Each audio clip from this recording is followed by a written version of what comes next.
ತುಲಾ ರಾಶಿಗೆ ಹೇಗಿದೆ ಮೇಡಮ್ ಅವರೇ? ತುಲಾರಾಶಿಯವ್ರಿಗೂ ಅಷ್ಟೇ. ತುಲಾರಾಶಿಯವ್ರಿಗೆ ತುಂಬ ಟೈಮ್ ಚೆನ್ನಾಗಿದೆ. ಯಾಕಂದರೆ ಅವರು ಏನೇ ಕೆಲಸ ಕಾರ್ಯ ಮಾಡಿದ್ರು ತುಂಬ ಒಂದು ಒಳ್ಳೆ ರಿಸಲ್ಟ್ನ ನೋಡ್ತಾರೆ. ತುಲಾರಾಶಿಯವರು ಅವ್ರ ಮನೇಲೂ ಮದುವೆಗಳು, ಕೋರ್ಟು ಕೇಸು ಏನೇ ಇದ್ರೂ ಕೂಡ ಅದರಿಂದ ಹೊರಗಡೆ ಬರೋವಂಥ ಟೈಮು. ಅದರಿಂದ ಅಂದರೆ ಆ ಕೇಸ್ಗಳೆಲ್ಲ ಡಿಕ್ಲೇರ್ ಆಗೋದು ಮತ್ತು ರಾಜಿ ಆಗೋದು, ಈ ಥರ ಪ್ರಾಬ್ಲಮ್, ಕಾನೂನಿನ ತೊಂದರೆಯಲ್ಲಿ ಏನು ಸಿಕ್ಕಾಕೊಂಡಿರ್ತಾರೋ ಅದರಿಂದ ಬಹು ಬೇಗ ಈ ಫೆಬ್ರವರಿ, ಮಾರ್ಚ್, ಜನವರಿಯಿಂದ ಆಚೆಗೆ ಅವ್ರಿಗೆ ತುಂಬ ಮುಕ್ತಿ ಸಿಕ್ಕತ್ತೆ ಅಂತ ಹೇಳ್ಬೋದು ಮುಖ್ಯವಾಗಿ. ಮತ್ತು ಕುಟುಂಬದ ಸಮಸ್ಯೆಯಿಂದ ಕೂಡ ಹೊರಗಡೆ ಬರ್ತಾರೆ ಅವರು. ಕುಟುಂಬದ ಸಮಸ್ಯೆ ಕೂಡ ಪರಿಹಾರ ಆಗುತ್ತೆ ಅವರ ಒಂದು ತುಲಾರಾಶಿಯವರಿಗೆ. ಕುಟುಂಬದಿಂದ ಲಾಭ ನೋಡಿ. ರೇವಣ್ಣವರು ಕೂಡ ತುಲಾರಾಶಿ, ಅವ್ರದ್ದು ಕೇಸ್ ಎಲ್ಲ ವಜಾ ಆಗೋಯ್ತು 100%. ಬಹಳ ವಿಶೇಷವಾದಂಥ ವೈಬ್ರೇಷನ್. ತುಲಾರಾಶಿಗೆ ಅಷ್ಟೊಂದು ರಾಜಯೋಗ ಇದೆಯಾ? ಹಂಗಾರೆ ಹೌದು, ರಾಜಯೋಗ ಇದೆ. ತುಲಾರಾಶಿಯವರಿಗೆ ರಾಜಯೋಗ ಇದೆ. ಈ ಟೈಮನ್ನು ಅವರು ಬಳಸ್ಕೊಳ್ಬೇಕಾಗುತ್ತೆ. ನೋಡಿ, ಈ ಟೈಮನ್ನು ಬಳಸ್ಕೊಂಡ್ರೆ ಅವರು ಖಂಡಿತವಾಗ್ಲೂ ಅವ್ರು ಏನೇ ಕೆಲಸ ಕಾರ್ಯ ಮಾಡಿದ್ರು ಅದರಲ್ಲಿ ಅಭಿವೃದ್ಧಿಯನ್ನು ನೋಡ್ತಾ ಹೋಗ್ತಾರೆ. ಅಂದ್ರೆ ಜನವರಿ ತಿಂಗಳು ತುಂಬಾ ರಾಜಯೋಗವನ್ನು ಅನುಭವಿಸ್ತಾರೆ. ಜನವರಿ ತಿಂಗಳು, ಫೆಬ್ರವರಿ ತಿಂಗಳಾಗಿರ್ಬೋದು, ಅದರಲ್ಲಿ ಎಲ್ಲೋ ಒಂದು ಕಡೆ ಮಾರ್ಚ್ ತಿಂಗಳು ಓಕೆ, ಸತತ ಒಂದು 4-5 ತಿಂಗಳು ಅವ್ರಿಗೆ ತುಂಬ ಟೈಮ್ ಚೆನ್ನಾಗಿದೆ ಅಂತ ಚೆನ್ನಾಗಿದೆ. ಹೌದು, ಖಂಡಿತ ಕೂಡ ತುಲಾರಾಶಿ ಬಗ್ಗೆ ಮಾತಾಡಿದ್ವಿ. ನೆಕ್ಸ್ಟ್ ಒಂದು ಕರೆ ಸ್ಪೀಕರ್ಸ್, ಅದಾದಮೇಲೆ ವೃಶ್ಚಿಕ ರಾಶಿ ಬಗ್ಗೆ ಸಾಕಷ್ಟು ಮಾಹಿತಿಯನ್ನು ನೀಡ್ತಾ ಹೋಗೋಣ. ವೃಶ್ಚಿಕ ರಾಶಿ ಖಂಡಿತಲೂ ಕೂಡ ಭಾಳ ವೈಬ್ರೇಷನ್. ನಾನೇ ಹೇಳ್ತೀನಿ ವೃಶ್ಚಿಕ ರಾಶಿ ಬಗ್ಗೆ. ನೆಕ್ಸ್ಟ್ ಫೋನನ್ನು ಸ್ವೀಕರಿಸೋಣ. ಹಲೋ ನಮಸ್ಕಾರ ತಾಯಿ, ಎಲ್ಲಿಂದ ಕರೆ ಮಾಡಿದ್ರಾ? ಬ್ಯಾಂಗ್ಳೂರಿಂದ. ಯಾರ ಬಗ್ಗೆ ಹೇಳಿ ಮೇಡಮ್. ನಮಸ್ಕಾರ ಮಾಡ್ತಿದ್ದಾರೆ ಸರ್. ಮೇಡಮ್ ನಮಸ್ತೆ. ನನ್ನ ಹೆಸರು ರೂಪಾ ಅಂತ ಮ್ಯಾಮ್. ಬ್ಯಾಂಗ್ಳೂರಿಂದ ಕರೆ ಮಾಡ್ತಿರೋದೆ. 8/9/1986 ಸೋಮವಾರ ರಾತ್ರಿ 11:20ಕ್ಕೆ ಮ್ಯಾಮ್. 8/9/1986. 8/9/1986. ಎಷ್ಟು ಗಂಟೆ ಹುಟ್ಟಿರೋದು? 11:20ಕ್ಕೆ ರಾತ್ರಿ. 11:20 PM. ಮೇಡಮ್ ಏನು ಪ್ರಶ್ನೆ? ಸ್ವಂತ ಮನೆಯಲ್ಲಿ ಇರೋ ಯೋಗ ಇದೆಯಾ ನಮ್ಗೆ ಅಂತ. ಇವಾಗ ಯಾರು ಇದ್ದಾರೆ ಮೇಡಮ್ ಅವ್ರ ಮನೇಲಿ? ನಾನು, ನನ್ನ ಮಕ್ಕಳು 3 ಜನ. ನಿಮ್ಮ ಯಜಮಾನ್ರು? ಮನೆಯವರು ಇದ್ದಾರೆ. ಮತ್ತು ಅವ್ರು ಬಿಟ್ಬಿಟ್ಟು ಹೇಳಿದ್ರಿ. ಮೂರು ಮಕ್ಕಳಾ? 3 ಮಕ್ಕಳು. ಮನೇಲಿ ಏನು ಮಾಡ್ತಾರೆ? ಮನೆಯವರು ಸೆಲೂನ್ ಇದೆ ಸರ್ ಅವ್ರಿಗೆ, ಜೆಂಟ್ಸ್ ಪಾರ್ಲರ್ ಅಂತಾರಲ್ಲ. ನಾಗರಬಾವಿ. ಓ ಸೂಪರ್. ಮೇಡಮ್ ಮನೆ ಆಗುತ್ತೆ ಅಂತ ಕೇಳ್ತಿದ್ದಾರೆ ಮಿತಾ ಮೇಡಮ್ ಅವರ. ಹೇಳಿ. ಶುಕ್ರ ದಶೆ ಇವರು ವೃಷಭ ಲಗ್ನಕ್ಕೆ ಭಾಳ ವಿಶೇಷ. ಬುಧ ದಶೆ ಮುಗಿದ್ಮೇಲೆ ಕೇತು ಭಕ್ತಿ. ಬುಧ ದಶೆ ನಡೀತಾ ಇದೆ. ಖಂಡಿತ ಕೂಡ ಸೈಟ್ ತಗೊಂಡಿದ್ರಾ? ಸೈಟ್ ಇದೆ ಸರ್, ಅದನ್ನೇ ಸ್ವಲ್ಪ ಸೇಲ್ ಮಾಡಬೇಕು, ಮಕ್ಕಳ ಎಜುಕೇಶನ್ ಪರ್ಪಸ್ಗೆ ಸೇಲ್ ಮಾಡಬೇಕು ಅನ್ಕೊಂತಾ ಇದೀವಿ. ಸ್ವಲ್ಪ ಪ್ರಾಬ್ಲಮ್, ಸ್ವಲ್ಪ ಸಾಲ ಎಲ್ಲ ಜಾಸ್ತಿ ಆಗ್ಬಿಟ್ಟಿದೆ ಈಗ. ಅದೇ ಸ್ವಂತ ಮನೆಯಲ್ಲಿ ಇರೋ ಯೋಗ ಇದೆಯಾ ನಮಗೆ ಅನ್ನೋದು ಒಂದೇ ನಮ್ಗೆ. ಇಲ್ಲ, ಇವಾಗಿನ ಕಟಕ ರಾಶಿ ಬಗ್ಗೆ ಮೀತಾ ಮೇಡಮ್ ಅವ್ರು ಹೇಳಿದ್ರು 3 ತಿಂಗಳು ತುಂಬಾ ಒಂದಲ್ಲ ಒಂದು ಸಮಸ್ಯೆ ಅಂತ. ನೋಡಿದ್ರೆ ಅದನ್ನ ಕಟಕ ರಾಶಿ ಭವಿಷ್ಯವನ್ನ ಪ್ರೆಡಿಕ್ಷನ್ ಮಾಡಿದ್ರು. ಜನವರಿ, ಫೆಬ್ರವರಿ, ಮಾರ್ಚ್ ವರೆಗೂ ಟೈಮ್ ಚೆನ್ನಾಗಿಲ್ಲ ಅಂತ ಹೇಳಿದ್ರು. ಆ ವಿಡಿಯೋ ನೋಡಿದ್ರೆ ಇವಾಗ ಮಾತಾಡ್ಬೇಕಾದ್ರೆ ಮುಂಚೆ ನೋಡಿದ್ವಿ. ಅವಾಗ ಏನು ಅನಿಸ್ತು? ನಿಮ್ದೇ ರಾಶಿ ಬಗ್ಗೆ ಪ್ರೆಡಿಕ್ಷನ್ ಕೊಡ್ತಾ ಇದ್ರಲ್ಲ. ನನ್ ಕಟಕ ರಾಶಿ ಬರಲ್ಲ ಸರ್, ತುಲಾ ರಾಶಿ ಸ್ವಾತಿ ನಕ್ಷತ್ರ ಬರುತ್ತೆ. ಸ್ವಾತಿ ನಕ್ಷತ್ರ, ತುಲಾರಾಶಿ ಬರುತ್ತೆ. ನಿಮ್ಗೆ ಅಷ್ಟಮದಲ್ಲಿ ಕುಜ ಇರ್ತಾನೆ. ಕುಜ ಅಷ್ಟಮ.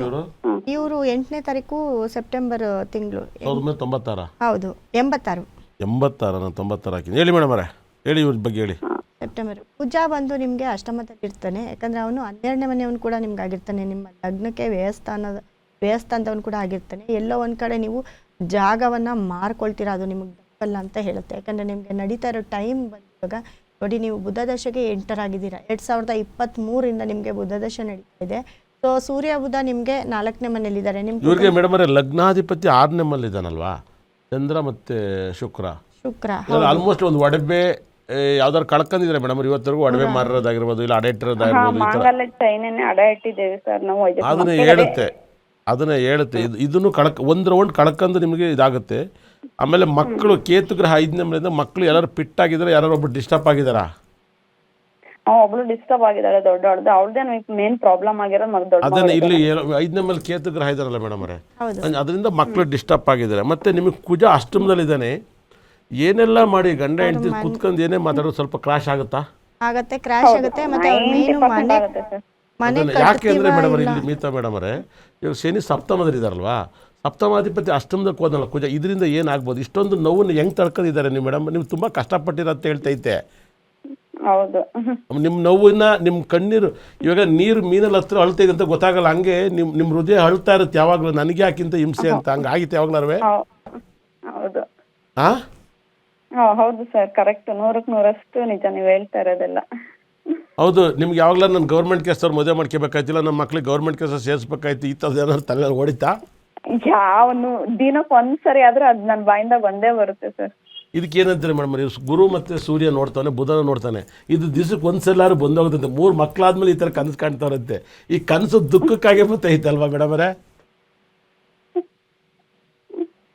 ಹೌದು ಸರ್. ನೀವು ಚೆನ್ನಾಗಿ ಅಡುಗೆ ಮಾಡ್ಬೋದಾಯ್ತು. ಏನು ಅಡುಗೆ ಮಾಡ್ತೀರಾ? ಎಲ್ಲ ಮಾಡ್ತೀನಿ ಸರ್. ಈ ತರದ್ದು ನಮ್ಮ ಮಕ್ಳು ಎಲ್ಲ ಖುಷಿ ಪಟ್ಟು ತಿಂತಾರೆ. ಇಂತ ಚೆನ್ನಾಗಿ ಮಾಡಲ್ಲ, ಎಲ್ಲ ಚೆನ್ನಾಗಿ ಮಾಡ್ತೀನಿ ಸರ್. ನಾನ್ ವೆಜ್ ಇದು ನೋಡಿ ಮೇಡಮ್, ಹನ್ನೊಂದನೇ ಮೇಲೆ ರಾವಿರಂದ್ರೆ ನೀವು ತುಂಬ ಚೆನ್ನಾಗಿ ಅಡುಗೆ ಮಾಡೋದು. 11ನೇ ಮೇಲೆ ರಾವಿಂದ ಅಡುಗೆ ಮಾಡೋದು. ನಿಮ್ಮ ಕೈ ತುತ್ತು ತಿನ್ನಕ್ಕೆ ಪುಣ್ಯ ಮಾಡಿರ್ಬೇಕು. ಏನು ಹೇಳಿ? 10ನೇ ಮನೇಲಿ ಗುರು ಕೂಡ ಇದ್ದಾರೆ. ಹಾಂ, ಇವ್ರಿಗೆ ಏನು ಪರಿಹಾರ ಕೊಡ್ತೀರಾ ಮೈತವ್ರೆ? ಇವ್ರಿಗೆ ಪರಿಹಾರ ಇವ್ರು ಜಾಜಮಲ್ಗೆ ಡೈಲಿ ಮಾಡ್ಕೊಂಡ್ರೆ ಇವ್ರ ಕಷ್ಟ ಪರಿಹಾರ ಆಗುತ್ತಾ ಮೇಡಮ್ ಅವರೇ? ನಗ್ಬೇಡಿ, ಜಾಜಿ ಮಲ್ಗೆಯಲ್ಲಿ ಲಕ್ ಇದೆ ನಿಮಗೆ ಗೊತ್ತಿಲ್ಲ. ಡೈಲಿ ಮೀತಾ ಮೇಡಮ್ ಅವ್ರು ಜಾಜಿ ಮಲ್ಗೆ ಮಾಡ್ಕೊಬರ್ತಾರೆ ಲೈವಿಗೆ, ನೋಡ್ತೀರಾ ನೀವು? ಬಜಾರ್ಲಿ ಎಲ್ಲೂ ಸಿಗದಿರೋ ಸಿಕ್ಬಿಡುತ್ತೆ ಇವ್ರಿಗೆ. ಹೆಂಗೆ ಸಿಗುತ್ತೆ ಗೊತ್ತಿಲ್ಲ. ಮೀತಾ ಮೇಡಮ್ ಹೆಂಗೆ ಸಿಗುತ್ತೆ ಮೇಡಮ್ ನಿಮಗೆ? ನಾವು ಮಾರ್ಕೆಟ್ ಪಕ್ಕದಲ್ಲೇ ಇರೋದು ನಮ್ಮ ಚಾನಲ್, ಹಂಗಾಗಿ ಮಲ್ಲೇಶ್ವರಂ ಹೂ ಮಾರ್ಕೆಟ್ ಪಕ್ಕದೇ ಚಾನಲ್ ಅಂತೆ, ಹಾಗಾಗಿ ತಗೊಂಡ್ಬಿಡ್ತೀವಿ. ಇಲ್ಲ, ಇವರು ನೋಡಿ, ಇವರು ಮುಖ್ಯವಾಗಿ ಇವರ ಲಗ್ನಾಧಿಪತಿ ಶುಕ್ರ. ಇವರು ಮನೆಯಲ್ಲಿ ತುಂಬ ಹೆಣ್ಣು ದೇವರಿಗೆ ಇವರು ತುಂಬ ಪೂಜೆ ಮಾಡಬೇಕಾಗತ್ತೆ. ಮತ್ತು ನಿಮ್ಮ ಮನೇಲಿ ಯಾವಾಗಲೂ ನೀವು ಜಾಜಿ ಹೂವು, ಮಲ್ಲಿಗೆ ಹೂವು, ಸಂಪಿಗೆ ಹೂವು, ಈ ಥರ ಹೂವನ್ನು ನೀವು ಉಪಯೋಗಿಸಿದ್ರೆ ಖಂಡಿತವಾಗ್ಲೂ ನಿಮ್ಮ ಮನೇಲಿ ಅದರ ಒಂದು ಪಾಸಿಟಿವ್ ಎನರ್ಜಿ ಪಾಸ್ ಆಗುತ್ತೆ ನಿಮ್ಮ ಮನೆಯಲ್ಲಿ. ಮತ್ತು ನಿಮಗೆ ಮೇಡಮ್ ಅವ್ರೆ, ನಿಮಗೆ ಇವ್ರಿಗೆ ಏನಾದ್ರು ಕುಬೇರ ಗ್ರಹ ಕಲ್ಲು, ಸೂರ್ಯ ಗ್ರಹ ಸಂಬಂಧಪಟ್ಟ ಕಲ್ಲು, ಬುಧ ಮತ್ತು ಸೂರ್ಯನ ಸಂಬಂಧಪಟ್ಟ ಕಲ್ಲು ಕೊಟ್ಟರೆ ಚೆನ್ನಾಗಿ ಕ್ಲಿಕ್ ಆಗ್ತಾರಾ? ಬ್ಯಾಸ್ಲೆಟ್ ಯಾವ್ದು ಕೊಡ್ತೀರಾ ಇವ್ರ ಕೈಗೆ? ಗುರುಗ್ರಹ ಕೊಡ್ತೀರಾ? ಬ್ರೇಸ್ಲೆಟ್ ಅಂತ ಬಂದಾಗ ಇವ್ರಿಗೆ ನಡೀತಾ ಇರೋ ದಶ ಬಂದು ಇವಾಗ ಬುಧ ದಶ ನಡೀತಾ ಇರೋದ್ರಿಂದ ಅವ್ರಿಗೆ ಪಚ್ಚೆ ಒಂದು ರಿಂಗ್ ಆದರೂ ಹಾಕೋಬೇಕು, ಒಂದು ಡಾಲರ್ ಆದರೂ ಹಾಕೋಬೇಕು, ಅಥವಾ ಬ್ರೇಸ್ಲೆಟ್ ಹಾಕೋಬೇಕಾಗುತ್ತೆ. ಮತ್ತು ಇವ್ರಿಗೆ ತುಂಬ ಲೈಫ್ ಟೈಮು ಅಂತ ಬಂದಾಗ ಇವರು ಶುಕ್ರ ಮತ್ತು ಗುರುದು ಕೂಡ ಹಾಕ್ಕೊಳ್ಬೋದು. ಮತ್ತು ರಾಹುದು ಒಂದು ಸ್ಟೋನ್ ಇವ್ರ ಮನೇಲಿ ಇಟ್ಕೊಂಡು ಪೂಜೆ ಮಾಡಿದ್ರೆ ಖಂಡಿತ ಅವ್ರಿಗೆ ನಾಗಮಣಿಯಲ್ಲಿರೋವಂಥ ಪಾಸಿಟಿವ್ ಇನ್ನೆಲ್ಲೂ ಇಲ್ಲ. ಆ ಒಂದು ಸ್ಟೋನನ್ನು ಇವರು ದೇವ್ರ ಮನೇಲಿಟ್ಟು ಸದಾ ಪೂಜೆ ಮಾಡಿದ್ರೆ, ಅದರಲ್ಲೂ ರಾಹುಗಾಲದಲ್ಲಿ ಏನಾದರೂ ಪೂಜೆ ಮಾಡಿದ್ರೆ ಅವ್ರು ಅಂದ್ಕೊಂಡಿದ್ದ ಕೆಲಸ ನೆರವೇರುತ್ತೆ. ಮೇಡಮ್ ಅವ್ರೆ, ರಾಹು ಗ್ರಹದ ಕಲ್ಲನ್ನು ತಗೊಬಂದು ಪೂಜೆ ಮಾಡಿಸಿ. ಏನು ನಿಮ್ಮ ಹೆಸರು? ರೂಪ. ರೂಪ ಅವರ ಹೆಸರು ಮಾತ್ರ ರೂಪ, ಲೈಫಲ್ಲಿ ಯಾವ ರೂಪನೂ ನೋಡಿಲ್ಲ ನೀವು. ಹೌದು ಸರ್. ಸರ್ ಸ್ವಂತ ಮನೆ ಅಂತ ಇಲ್ಲಿ ಇರೋ ಯೋಗ ಅಂತ ಇದೆಯಾ? ಅದೇ ಖಂಡಿತ ಕೂಡ ಇದು ಮಾರಿ ಆದ್ಮೇಲೆ ಮೇಡಮ್ ಈ ವಿಡಿಯೋ ನೋಡಿ ಆದ್ಮೇಲೆ ಮೀತಾ ಕ್ರಿಸ್ಟಲ್ ನ್ಯೂ ಮಹಾರಾಜ್ ಆಫೀಸ್ಗೆ ಫೋನ್ ಮಾಡಿ ಅವ್ರು ಹೇಳಿದಂಥ ಸ್ಟೋನನ್ನು ಮತ್ತೆ ರಿಪೀಟು ಗ್ಯಾರಂಟಿಯಲ್ಲಿ ಯೂಟ್ಯೂಬಲ್ಲಿ ಇಲ್ಲ ಫೇಸ್ಬುಕ್ಕಲ್ಲಿ ಈ ವಿಡಿಯೋನ ರಿಪೀಟ್ ನೋಡ್ಬಿಟ್ಟು ಸ್ಟೋನನ್ನು ಆರ್ಡ್ರ್ ಮಾಡಿ ತರಿಸ್ಕೊಳ್ಳಿ. ನಿಮ್ಮ ಕಷ್ಟ ಎಲ್ಲ ಪರಿಹಾರತ್ತೆ. ಒಳ್ಳೆಯದಲ್ಲಿ ರೂಪವರೆ ಒಂದು ಯಾವತ್ತಾರು ಒಂದು ಒಳ್ಳೆ ಮಸಾಲೆ ದೋಸೆ ಮಾಡ್ಕೊಬರ್ರಿ, ಎಲ್ಲ ಒಟ್ಟಿಗೆ ಕೂತ್ಕೊಂಡು ಊಟ ಮಾಡೋಣ ಮೀತರ ಆಫೀಸಲ್ಲಿ. ಒಳ್ಳೆಯದಾಗಲಿ.